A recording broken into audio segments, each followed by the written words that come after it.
Today inside of Diablo Immortal, I'm going to be doing something that most people would never decide to do. That is take my blood-soaked jade gem, remove all of the gem power from it, and put it into a 1-star gem to eventually awaken the slot that 1-star gem will reside. We're going to be doing all of this with you today. I've never actually taken any gem power out of a 5-star gem before. And in doing this, it's going to leave me with only one 5-star gem inside of my build, which is going to be, of course, the Seeping Bile.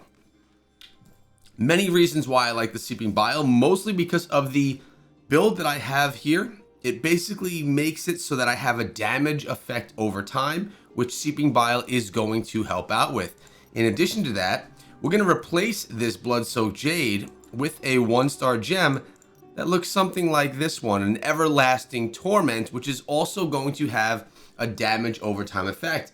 And in doing this, I'm going to get those ticks of damage because of the 4-piece Grace of Flagellant that I wear as my secondary gear. That just helps this be such an amazing build for the Crusader, but also for many other classes as well. So let's actually get out of here really quickly and let's start doing some of this work. Now, it's worth noting, if we come on over here to Vic, talk to Vic really quickly, and we take a look at the resonance.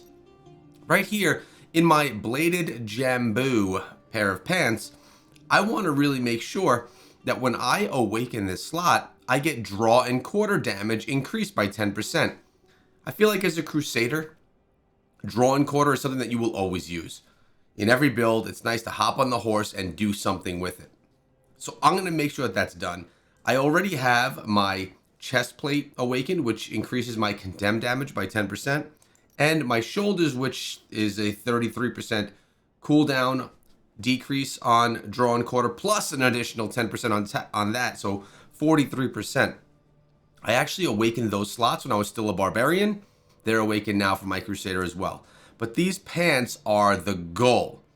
It's also worth noting that when we come back on over here to Cyril, How can I help you today? we almost have this Fervent Fang ranked up to able to awaken that slot as well. Remember, we need a Dawning Echo to do that awakening. We'll see if we can get there today. Because if we take a look at the gems that I have, I only have 1, 2, 3, 4, 5, 6, 7, 8, 9 Everlasting Torment gems. I will not buy any of these from the market. Reason being, I can easily craft them from running Elder Rifts with rare crests. So I'm not going to waste any of my platinum, because I don't want to waste it on 1-star gems that are easily attainable in free ways. So we're going to see how far we can go today. So first things first, what I want to do is I want to be able to take all of the gem power that we've put into this gem out. Before we do that though, let's take a look at our resonance. Sitting at 1,708 resonance right now with the Blood-Soaked Jade. Now keep in mind, I'm going to be losing a lot of resonance in doing this. But that's part of it, and I'm okay with that. So let's come on over here. And we're going to... Oh, look, you can craft legendary gems there, too. I guess not. So if we want to take that, notice we are going to need the Dawning Echo. Now, where was it? I've never done this before. That's a crystal. We don't need that right now. That's for our regular gems. Rune trade. It's not in the rune trade. This seems like a kind of like a pointless interface, by the way, at this point in time. But when we go here, we can go to gem power transfer. You notice if I click on the Blood-Soaked Jade gem, I can extract the power. It's going to be taking 225 gem power and making my Blood-Soaked Jade a dormant gem. Let's do this, and again, I've never done this before. See what this looks like. All right. So now it's dormant, and the gem power is available for me to use for upgrading stuff. There's a lot of things I could do here. First things first, we got to put an Everlasting Torment in there. So let's manage this. Let's put the Everlasting Torment in. Good. And we're going to upgrade this a bit. It's only one, so we're going to go and upgrade a bunch of these here until really, I guess, I can't anymore, right? Because it's only going to take me...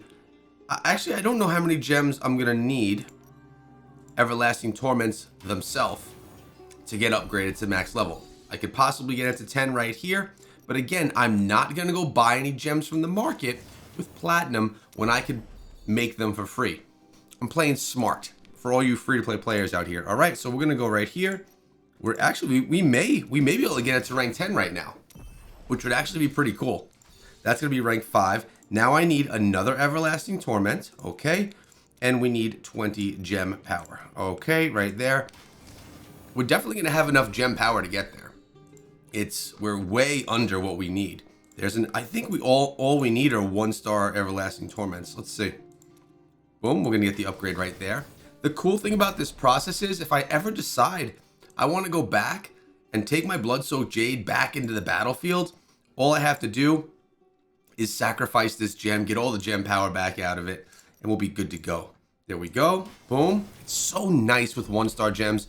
Wouldn't it be great if it were this easy with 5-star gems as well? Boom. Here we go. And then we're going to get 40 gem power out of the 120 we have left from our blood-soaked jade. Upgrade. Beautiful stuff. Up to rank 9. Remember, rank 10, and we can awaken the slot.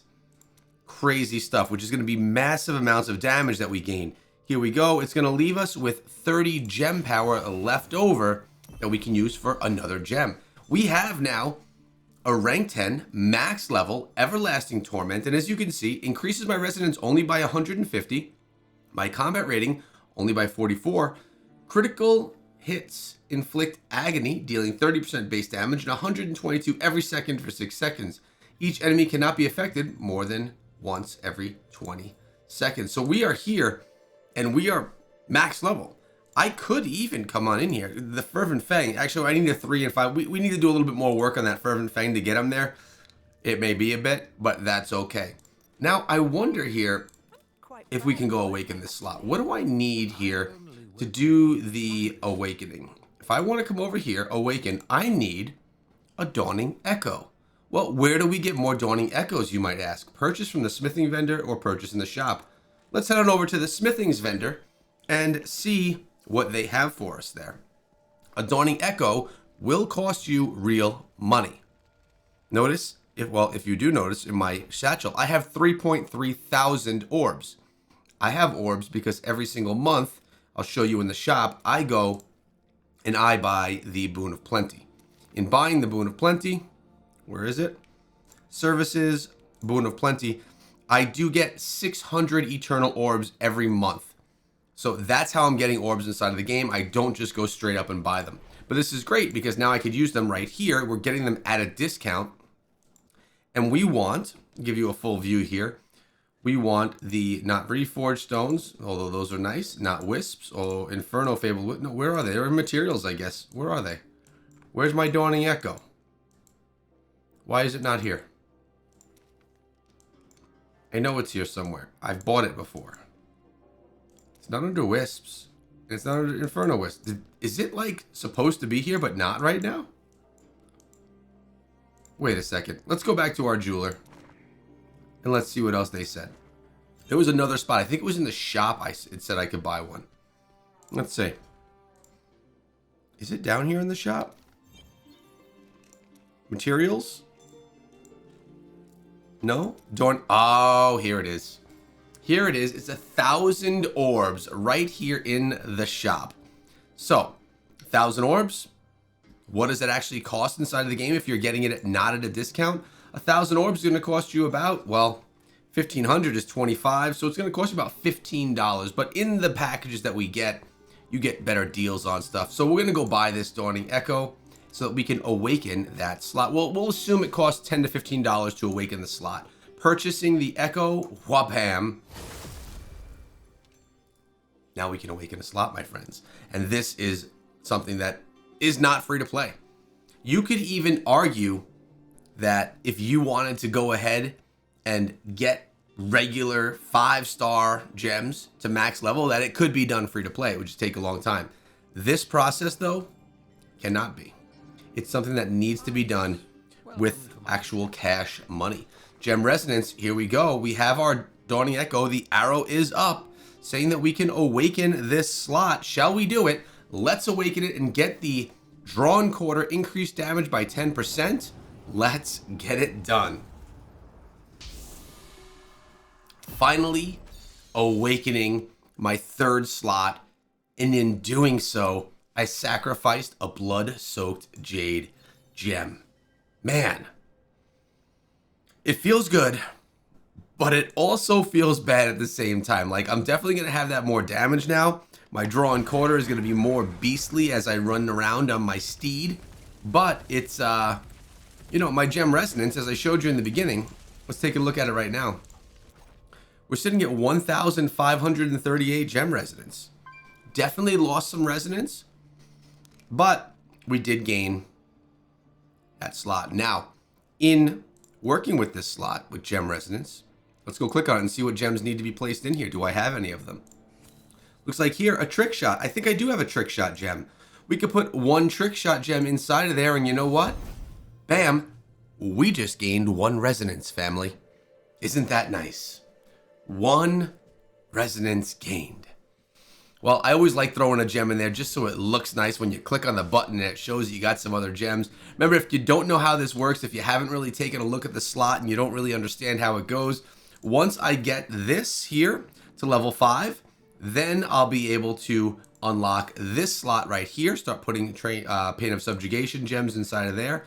Once we get to 10 total resonance, 5 in each, or 10 here and nothing here, primary attack damage is increased by 3%. Then once I get them each to 20, skill damage is increased by 2%. But even right now, just from Awakening, equipment-based attributes are increased by 7.55% on top of the 10% more damage from draw and quarter. The build is looking good.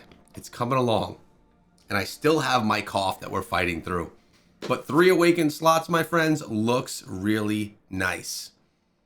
Thanks to YTry for all the guidance. He has a Discord server called the Resonance Discord server, or Revenance Discord server. I'll try to remember to link it down below. Either way, hope you enjoyed this video on my journey towards awakening my 3rd slot, destroying my blood-soaked jade to drop in a 1-star Everlasting Torment. I want to know about your builds, guys. Let me know down below.